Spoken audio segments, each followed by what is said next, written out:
জগন্নাথ প্রিয়া, হ্যাঁ বলো। একাদশী ব্রত পালনের সঠিক নিয়ম কি?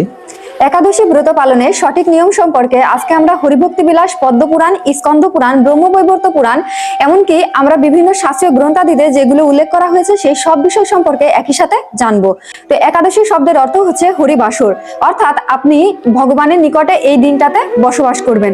এখন একাদশী পালনের কিন্তু 3টা দিন রয়েছে, অর্থাৎ একাদশীর আগের দিন, একাদশীর দিন এবং একাদশীর পরের দিন, 3টা দিনই আপনাকে সঠিকভাবে পালন করতে হবে। তো একাদশীর আগের দিন, যেটাকে দশমীর দিন বা আগের দিন নিয়ম হিসেবে আমরা ধরবো, ওই দিন অবশ্যই আপনাকে সংযম পালন করতে হবে। অর্থাৎ এই দিন আপনার সাবান শ্যাম্পু যেটা ব্যবহার করতে হবে। পাশাপাশি আপনার ওই দিন একাহার করার কথা শাস্ত্রে উল্লেখ করা হয়েছে। তবে যদি কেউ সংযম করে একাহার করে থাকতে না পারেন, তাহলে পুরো দিন আপনারা নিরামিষ আহার করতে পারেন। এবং রাত্রিবেলা অবশ্যই ব্রাশ করে ঘুমাবেন, কারণ একাদশীর দিন ব্রাশ করতে নিষেধ করা হয়েছে। এবং একাদশীর দিন সকালবেলা অর্থাৎ ব্রহ্ম মুহূর্তে ঘুম থেকে উঠে আপনারা প্রথমে স্নান সেরে ভগবানের নিকটে গিয়ে ফুল তুলসী অর্পণ করে ভগবানের কাছে একাদশীর সংকল্প মন্ত্র উচ্চারণ করবেন। সেটা এখানে আমি ডিটেলসে দিয়ে দিব।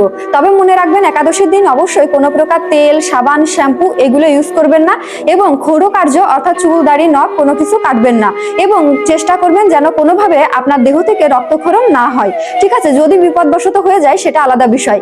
এর পরবর্তীতে আপনারা ওই দিন একাদশী ব্রত পালন করবেন। একাদশী শব্দের অর্থ এই নয় যে আপনাকে না খেয়ে থাকতে হবে।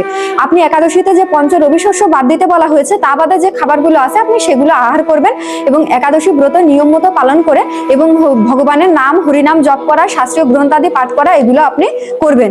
এর পরবর্তীতে পারণের দিন আপনার যে পারণের নির্দিষ্ট সময় দেওয়া থাকবে, সকালবেলা উঠে আপনি স্নান সম্পাদন করে জগন্নাথের মহাপ্রসাদ হোক বা ভগবানকে রন্ধন করে কিছু একটা আপনি ভোগ দিয়ে সেটা আপনি পঞ্চ রবি শস্য গ্রহণ দ্বারা পারণ সম্পাদন করবেন।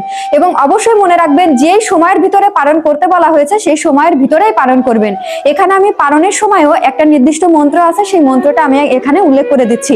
আর আরেকটা বিষয় সবসময় মনে রাখবেন, যারা আমিষ আহার করেন তারা অন্তত পালনের দিন এবং একাদশীর আগের দিন অবশ্যই নিরামিষ আহার করে একাদশী ব্রত সাত্ত্বিকভাবে পালন করার চেষ্টা করবেন। তাহলে আপনারা সম্পূর্ণ ফল, এই ব্রতের যে ফল আছে সেটা অর্জন করতে পারবেন। আশা করি আপনাদের যে সকল প্রশ্ন ছিল একাদশী ব্রত নিয়ে সেগুলো পেয়ে গিয়েছেন, এবং একাদশী ব্রততে কি খাওয়া যাবে এবং কি খাওয়া যাবে না সেই বিষয় নিয়ে আমার আলাদা একটা লিস্ট ভিডিও দেওয়া আছে।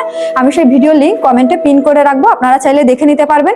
এবং 2026 সালের একাদশী লিস্টও আমি এখানে কমেন্টে দিয়ে রাখবো। রাধে রাধে, এবং ভিডিওটা শেয়ার করে সবাইকে অবগত করবেন। হরে কৃষ্ণা।